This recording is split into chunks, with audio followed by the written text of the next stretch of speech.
Hello everyone, and welcome to our lecture on language, in which we will discuss what language is and how it develops in humans, and what the neural mechanisms of language processing are. Language is formally defined as a system of spoken or written communication used by a particular country, people, community, etc. So it is culture dependent. And it typically consists of words that are used not randomly, but within a regular grammatical and syntactic structure. Related to language, there are several other concepts. The first one is that of mental grammar, and this reflects the shared system that allows speakers to understand one another. Phonetics is the study of how we produce and hear sounds. And phonology is the study of how speech sounds are organized in our minds and are used to convey meaning. Morphology is the study of words, meaning the principle by which words are formed and how they relate to one another within a given language. And syntax specifically studies how words are combined to form sentences. And finally, semantics is the study of how words get their meaning. And all these concepts together reflect different facets of the complex process that is language.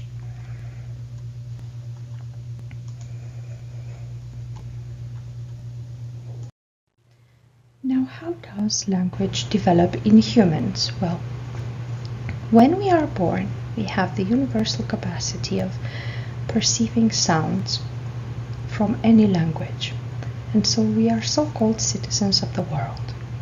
Subsequently, by the age of 3, we already acquire a good amount of words, and we start being able to create long sentences, almost adult-like, and carry on a conversation. But it's only between the ages of 3 and 4 that children start to understand what grammar is, because language is not just words. Language is grammar and meaning. And even though this ability starts forming right about between the ages of 3 and 4, it is not actually fully mastered until later, between the ages of 7 and 10. With respect to theories of how language is acquired, we can mention two main approaches, the so-called nurture versus nature debate. And two prominent representatives of this debate are Skinner, who was a behaviorist and who proposed that language is acquired due to the reinforcements that children are met with in their environment. Whereas, on the other hand, Noam Chomsky proposes that language is acquired through an innate language faculty consisting of a universal grammar and a universal phonetics, and it's due to our exposure to a specific language that the selection process for that specific language is triggered.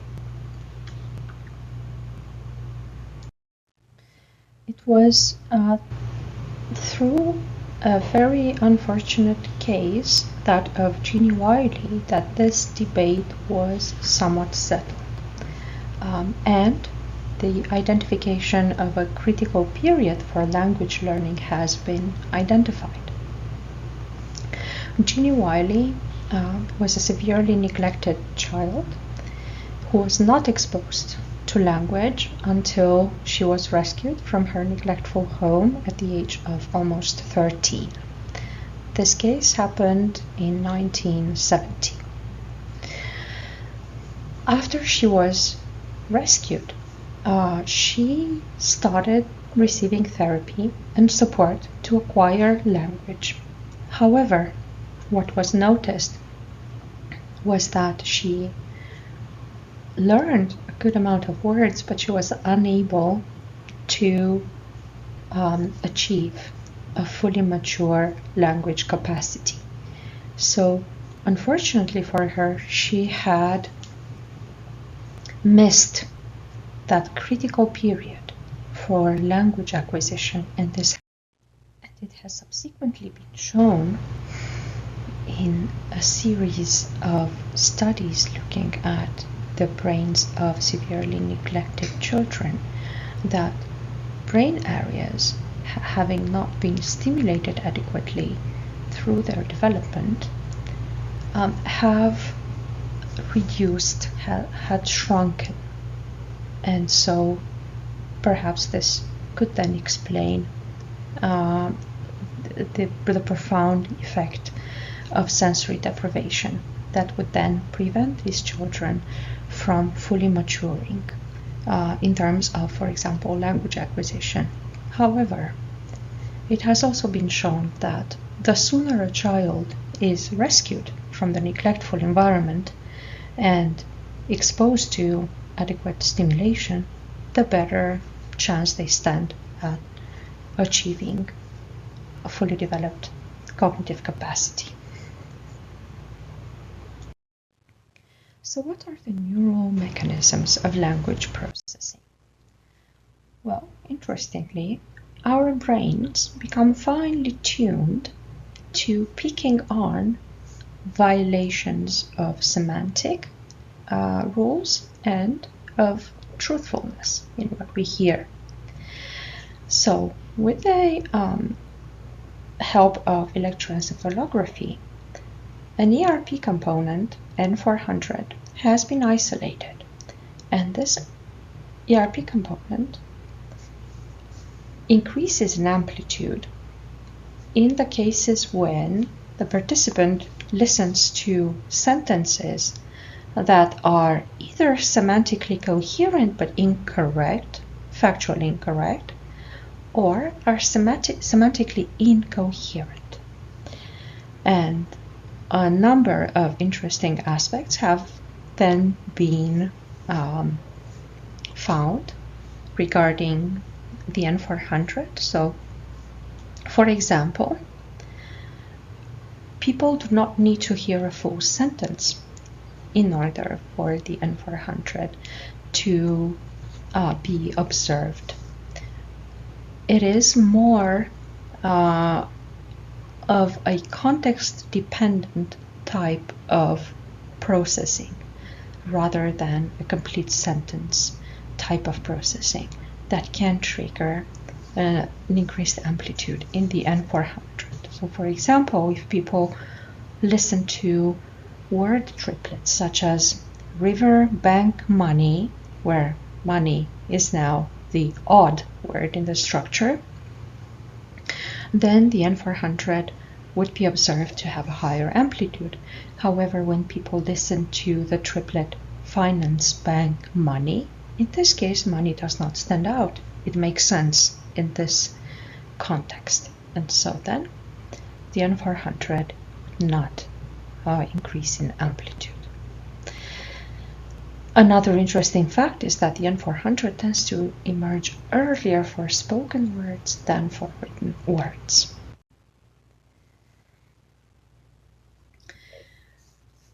The earliest modern case of a language impairment has been documented by Pierre-Paul Broca, who noticed in some of his patients that had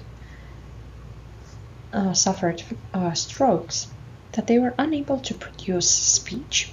They were still very capable of understanding what was being asked of them, but were unable to produce fluent speech. And this became known as Broca's aphasia or expressive aphasia.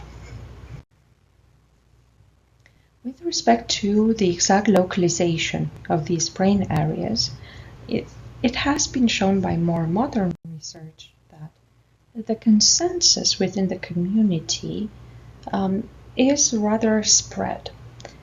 So unlike what we used to think about the precise localization of Broca's areas, there seems to be some variability within participants of studies, but also within the community of researchers that are actively looking at this brain area.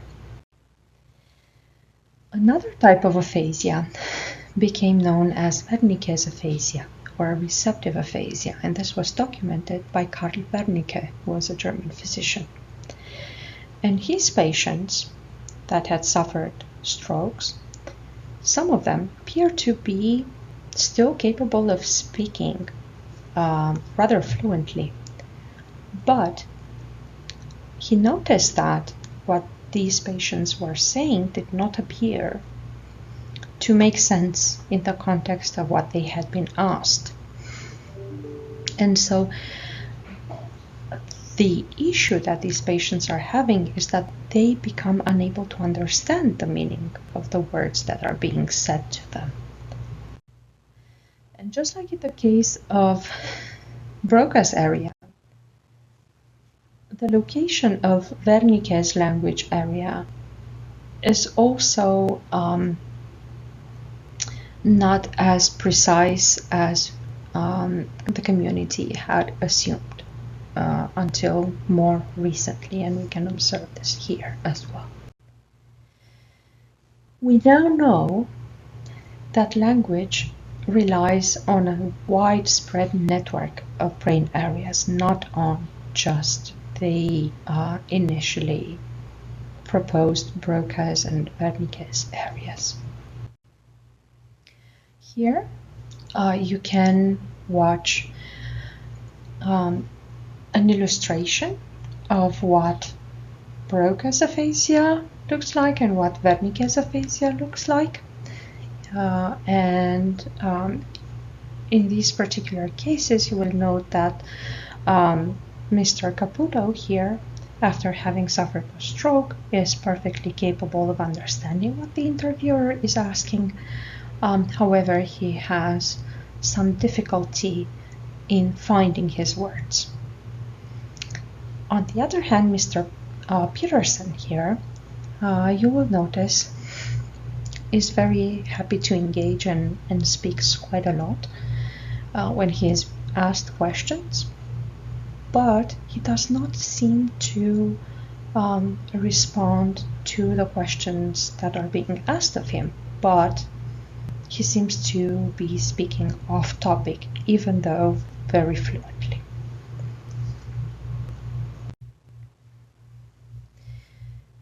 How these brain areas form the networks and the pathways that enable us to perceive and produce speech has been explained through this so-called dual stream model of language processing, whereby it starts with a phonological analysis of the auditory input, and this is here illustrated by the yellow arrow going between the auditory cortex and the posterior superior temporal gyrus. And after this, from the posterior superior temporal gyrus, or Wernicke's area, we now observe two pathways of language processing. A dorsal pathway that maps speech sounds to motor programs, and a ventral pathway that maps speech sounds to meaning. And while the dorsal pathway is strongly localized in the left hemisphere, the ventral pathway is localized bilaterally. Another very fascinating type of aphasia is so-called conduction aphasia, and you can watch a great illustration offered by the great Eric Kandel here in his public lecture. And this arises due to damage to the connections between brain areas that support language. And one such structure that you see has been damaged in this case is the arcuate fasciculus.